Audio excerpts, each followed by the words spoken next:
Olá, vamos trabalhar hoje com a nossa quarta aula. Estaremos falando sobre signo, semiologia e semiótica. Mas antes quero chamar a atenção de vocês para o nosso fórum, fazer essa chamadinha novamente com vocês para que participem do nosso fórum. Vamos interagir, aluno, tutor, aluno, professor, aluno, aluno. Vamos estar lá fazendo as nossas contribuições, coloquem as dúvidas de vocês. Estamos à disposição de vocês para sanar as suas dúvidas, as suas perguntas. Não deixem de participar dos nossos fóruns. E está se aproximando aí o nosso fórum avaliativo. Prestem bastante atenção para que vocês possam participar do fórum avaliativo, possam ter lá os 2 pontinhos pela participação, mas atenção, não vale copiar do colega a resposta, não vale plagiar, porque aí não vai valer nota, não vai ter como considerar a sua resposta às nossas perguntas lá do fórum. Então fiquem atentos que o nosso fórum avaliativo está próximo para estar aberto para vocês e vamos participar não só pela nota, mas para a aquisição dos conhecimentos. Vamos iniciar então falando sobre signo. O que é o signo? Não é o horóscopo não, é signo linguístico. Então é o resultado do significado mais o significante.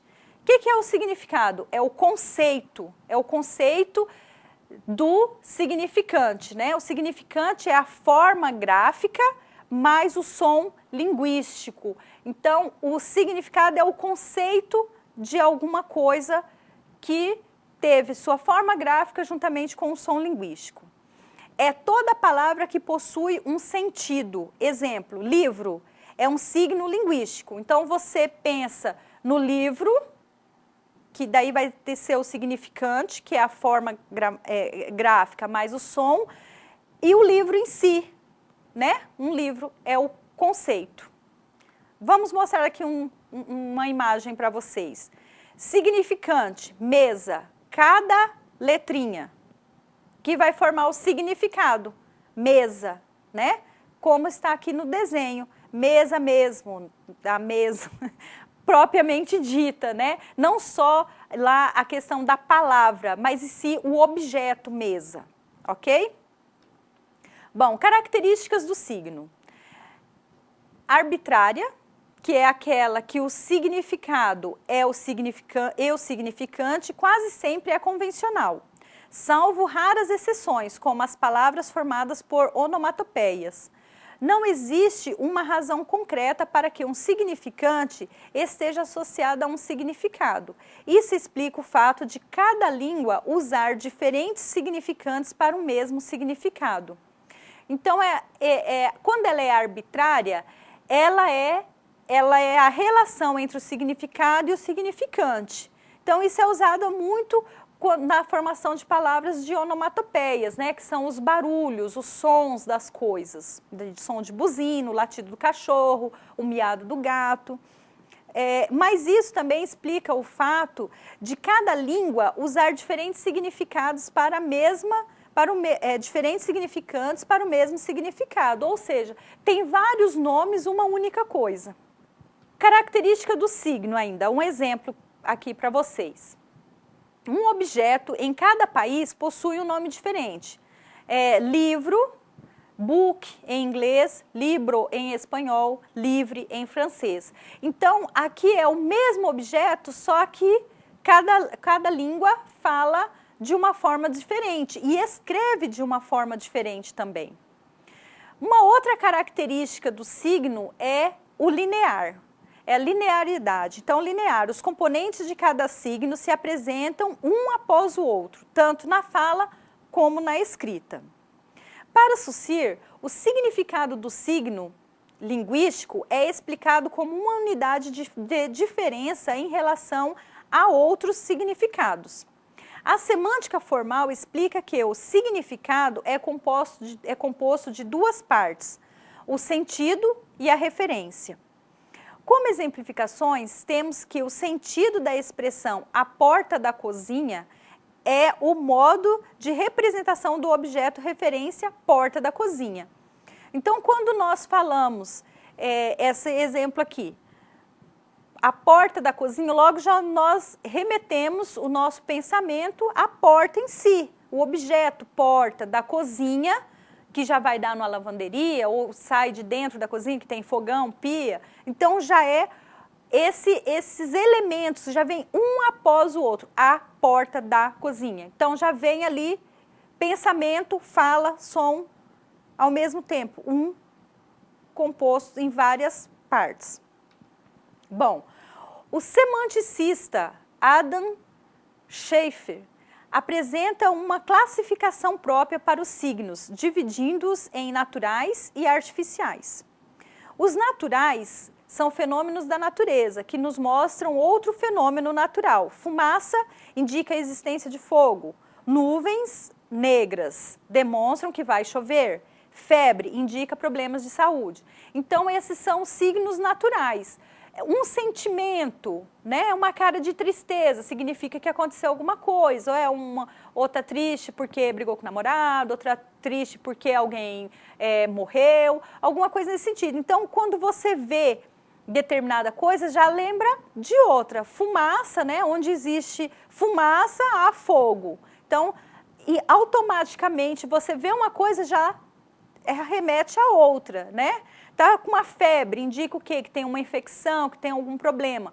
Então, esses signos também, eles são divididos entre os naturais e os artificiais. Então, os naturais são as coisas realmente que estão ali acontecendo. E os artificiais, ou também chamados de propriamente ditos, produzidos para fins de comunicação em um acordo coletivo. Exemplo, sinais de trânsito, palavras, cinema, pintura, escultura, subdivide-se em verbais e com expressão derivativa. Bom, esses artificiais são aqueles que são acordados já entre a sociedade. Existe um consenso para que tenha uma placa de trânsito ali que pare. Ou uma palavra que você vê aquela palavra pare escrita no chão, por exemplo, você já sabe. Mas tem uma outra placa que também tem o mesmo significado, mas é um desenho e é pare também. Cinema, tem lá um desenho do cinema. A pintura já te fala alguma coisa, te transmite uma mensagem. Assim também como a escultura. Então, se subdivide entre verbais e expressões derivativas, que são as pinturas, as esculturas. Verbais são as palavras, que está escrito ali, você já sabe o que significa, uma única palavra você já entende, ou um sinal de pontuação, alguma coisa nesse sentido, refere-se aos signos artificiais. E a semiologia? Saussure é considerado fundador da semiologia, embora tenha apenas traçado suas bases. Ele apresenta os rumos que a nova ciência deveria seguir, colocando-a como a ciência da linguagem e como um ramo da psicologia geral. Então, Saussure, que é o pai da linguística, né, é o fundador, o que trouxe a linguística mesmo, ele vem trazendo aqui a semiologia. E ele coloca que ela deve ser colocada como a ciência da linguagem e como a psicologia geral, que é o estudo da linguagem com o nosso psicológico ali. Então, a semiologia é voltada para todos os sistemas sígnicos ou semiológicos pertencentes à comunicação humana, a escrita, o alfabeto dos surdos mudos, os ritos simbólicos, formas de polidez, código de bandeiras, sinais militares de corneta, etc. Então, aqui, ela também é voltada a esses sistemas de símbolos, esses sistemas simbólicos que nós temos para nos comunicar, através da escrita, através de um rito, através da corneta dos militares. Eles já sabem o que significam quando toca aquela corneta, o que tem que fazer naquele momento. Então, ele vem aqui trazendo esses sistemas de significados entre símbolos, as formas, o que eu tenho que fazer com esse símbolo, a partir desse símbolo que foi me mostrado agora. e também utilizando todo o progresso obtido pelos estudos linguísticos.